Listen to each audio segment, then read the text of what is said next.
আসসালামু আলাইকুম। আজকে আমরা করব ক্যালকুলাস 2 এর চ্যাপ্টার 9 এর এক্সাম্পল 9। আমরা যদি এক্সাম্পল 9 টা করি তাহলে আমাদের এই অধ্যায়ের অর্ধেক জানা হয়ে যাবে। 1 থেকে 9 পর্যন্ত যে অঙ্কগুলো আছে প্রায় সব একই নিয়ম। এই 9 নাম্বার অঙ্কটা করলে আমরা আগের সবগুলো অঙ্ক করতে পারবো। তাহলে প্রথমেই আমরা জেনে নিব এই চ্যাপ্টারের অঙ্কগুলো করার জন্য আমার কি কি জানতে হবে। আমাকে প্রথমেই সমীকরণের আকারটা নির্ণয় করতে হবে। মানে সমীকরণের উদ্দীপকে যে সমীকরণগুলো দেওয়া থাকবে সেই সমীকরণটা কোন আকারে আছে সেটাকে আমাকে চিনতে হবে। তারপরে আমরা ছেদবিন্দু বের করব, তারপরে চিত্র অঙ্কন করব, তারপরে লিমিট। এখন লিমিট নির্ণয়ের ক্ষেত্রে আবার দুইটা বিষয় লক্ষ্য করতে হয়। প্রথমে হচ্ছে আমরা একটা লিমিটকে ফিক্সড ধরে নিব, এক্স বা ওয়াই এর লিমিট ফিক্সড ধরে নিব। এক্স এর লিমিট যদি ফিক্সড ধরে নিই তাহলে ওয়াই এর লিমিট বের করতে হবে ফাংশন থেকে। আবার ওয়াই এর লিমিট যদি আমরা ধরে নিই তাহলে এক্স এর লিমিট বের করতে হবে ফাংশন থেকে। আচ্ছা, তাহলে আমরা সরাসরি অঙ্কটা করি। অঙ্ক করলেই আশা করি বুঝতে পারবা। আচ্ছা, আমি প্রশ্ন নিচ্ছি হচ্ছে ইফ ডি এ, এখানে ডি এর দ্বারা বোঝায় ফাংশন এক্স এবং function Y is a elementary area in the region of enclosed by the lines x y square plus x equal to 0 and y equal to x plus 2, then evaluate একটা integration দেওয়া আছে।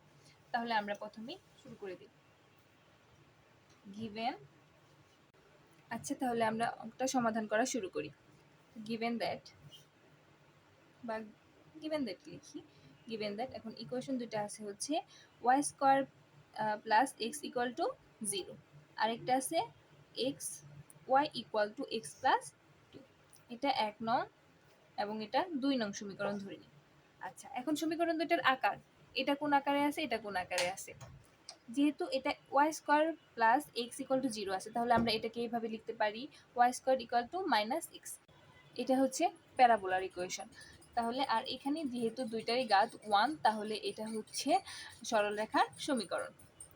আচ্ছা, এখন এখান থেকে আমরা ছেদবিন্দু বের করব। From 1 and 2 Y square plus X equal to 0। দেখো তো এখানে আছে Y equal to X plus 2, তাহলে আমরা এখানে এটা লিখতে পারি না Y minus 2 equal to X, মানে এক্স এর জায়গায় ওয়াই মাইনাস 2 লিখব। Y square plus Y minus 2 equal to 0। এখন আমরা এটা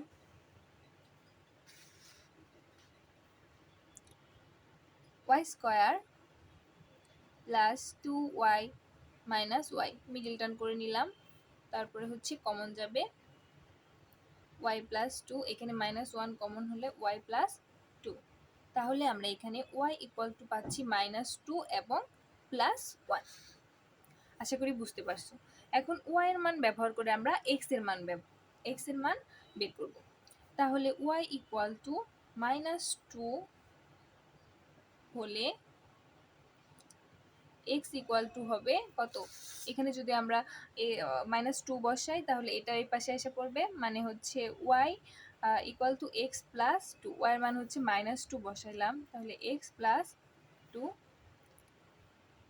এখানে মাইনাস 4 হয়ে যাবে।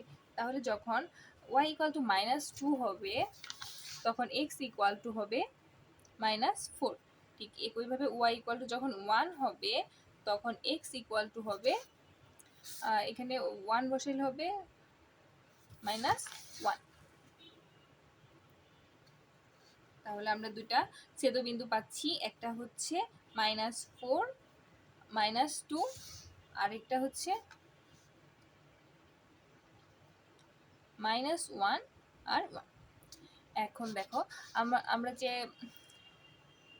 এখন নিয়ম অনুযায়ী আমরা কি করব, চিত্র অঙ্কন করব। চিত্রটা অঙ্কন করে ফেলি।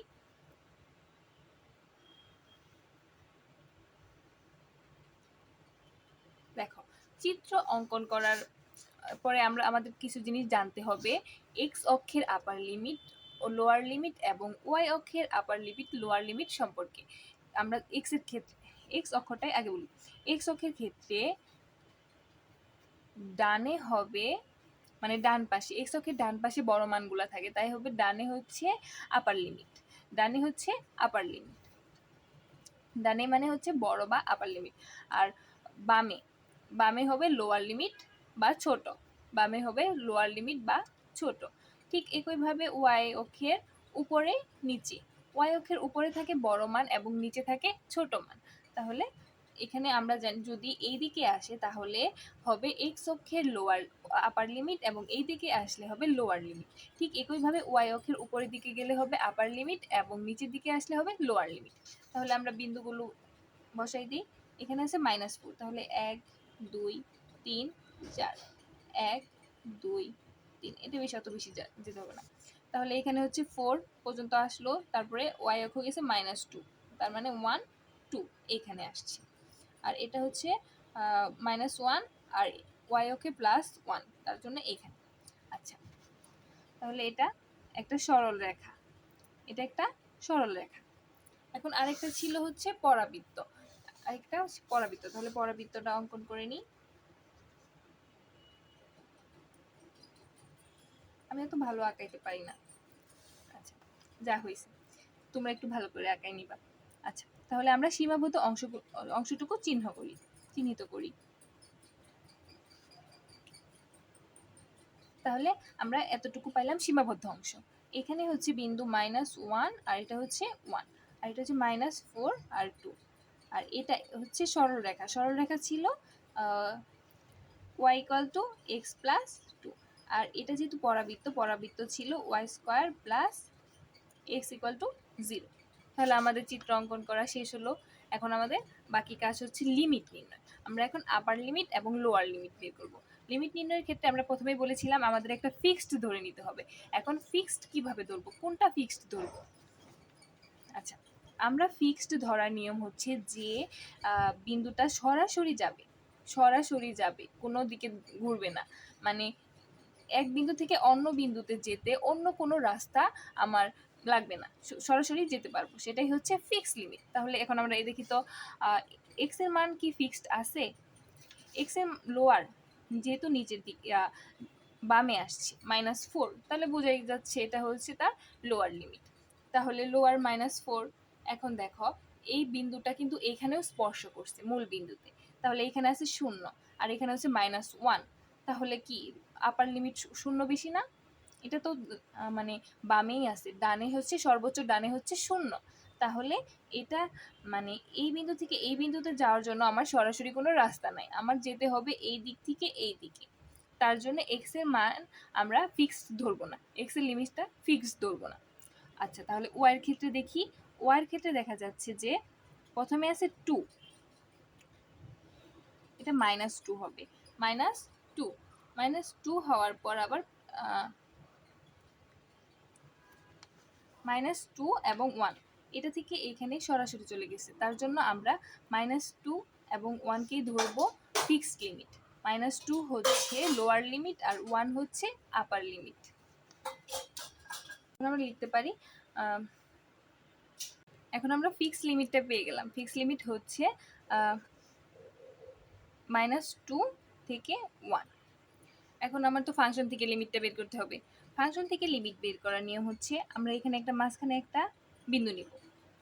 যেহেতু আমরা এখন এক্স এর লিমিটটা ফাংশন থেকে নিব, এক্স এর ক্ষেত্রে আমরা জানি ডান দিকে গেলে হয় আপার লিমিট এবং বাম দিকে গেলে হয় লোয়ার লিমিট। দেখো আমরা এই মাঝখানের বিন্দু থেকে আমরা ডানে গেলে এই পরাবৃত্তর অংশটুকুকে ছেদ করে, তাহলে আমার লোয়ার লিমিট মানে আপার লিমিট হবে এই পরাবৃত্তের অংশ। পরাবৃত্তের অংশ আমরা পাইছিলাম হচ্ছে x² + x = 0। যেহেতু আমার x এর মান লাগবে তাহলে x = হবে -y², এটা হচ্ছে আপার লিমিট। এখন আমার লোয়ার লিমিট, বাম দিকে গেলে যেটা পাবো সেটা হচ্ছে লোয়ার লিমিট। তাহলে বাম দিকে ছেদ করলে হচ্ছে সরলরেখা। সরলরেখা ছিল y = x + 2, তাহলে x এর মান হবে y - 2, এটা হচ্ছে লোয়ার লিমিট। আচ্ছা, তাহলে আমরা এখন অঙ্কটা করি। লিমিটগুলো বসিয়ে নিয়েছি, আর আমি ডি এ, এই যে ডি এর পরিবর্তে বলছিলাম প্রথমে হবে যেটা আমরা প্রথমে কার লিমিট বসাইছি x, তাহলে প্রথমে হবে dx, তারপরে হচ্ছে dy। আচ্ছা, তাহলে আমরা ইন্টিগ্রেশনটা করে ফেলি। প্রথমে আমরা করব x এর সাপেক্ষে ইন্টিগ্রেশন। যেহেতু এখানে কিছু নাই তার জন্য আমরা জানি 1 কে ইন্টিগ্রেশন x এর সাপেক্ষে 1 কে ইন্টিগ্রেশন করলে x হয়, তাহলে x লিমিট হচ্ছে -y² আর হচ্ছে y - 2 dy। লিমিট বসাই দিই, -y² - y প্লাস 2।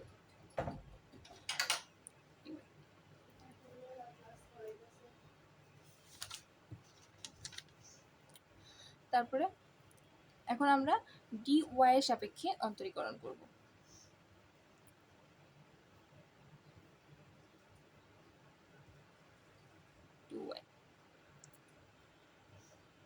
-2।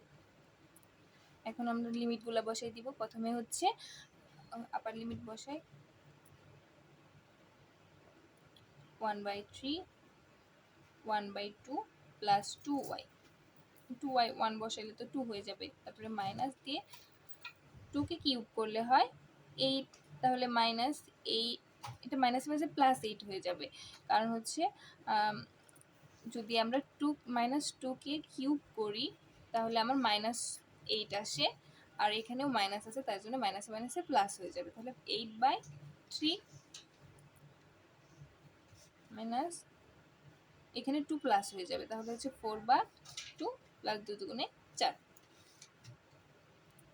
এখানে 3 দুগুণে 6 লসাগু মাইনাস 2 -3 প্লাস 12, মানে 6 দুগুণে 12 মাইনাস,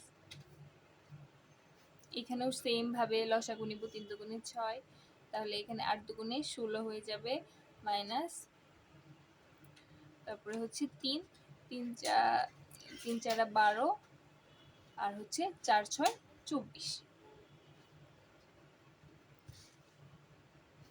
এখানে হবে 7/6 মাইনাস, আচ্ছা এখানে একটু ভুল হয়েছে, এখানে মাইনাস হয়ে যাবে, -2 আর -2 আর 2 গুণ করলে হয় -4, তাহলে এখানে 24, তাহলে এখানে হবে 20/6 মাইনাস,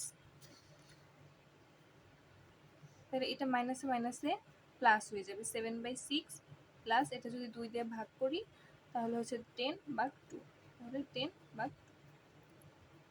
এখানে লসাগু নেই, 6 লসাগু 7, তাহলে হচ্ছে 3 10 30।